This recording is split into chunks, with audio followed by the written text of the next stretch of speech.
After a tough round of charge capping in the capital this year, Environment Secretary Chris Patten spelled out how councils can avoid government-imposed spending cuts next year. And he told the Commons average poll taxes shouldn't exceed £380. It is now for local authorities to respond by setting reasonable budgets and reasonable community charges.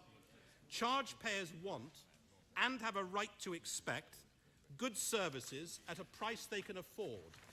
Labour launched an immediate attack, accusing the government of refusing to face reality. The Secretary of State's statement shows that he is still unable to get off the poll tax treadmill, but that in making the attempt, he simply succeeded in making matters worse.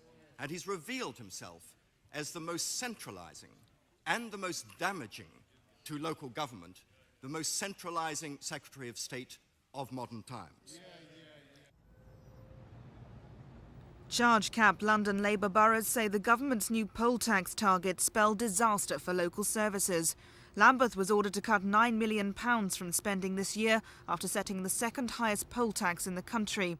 The council claims the new charge limits are unrealistic and will mean further cutbacks.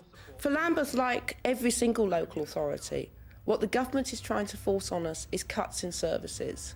It is not prepared to dictate the level of the poll tax. It's skirted round that because it won't admit that it has absolute control of what the level of the poll tax, although it has got that control. It won't admit that.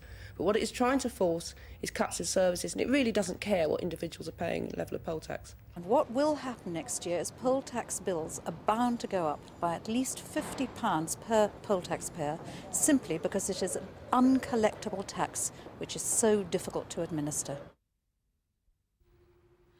The new spending targets have done little to appease councillors in the traditional Tory heartland of Windsor and Maidenhead. There was fury earlier this year when the Berkshire Council claimed it had been forced to set a £449 charge.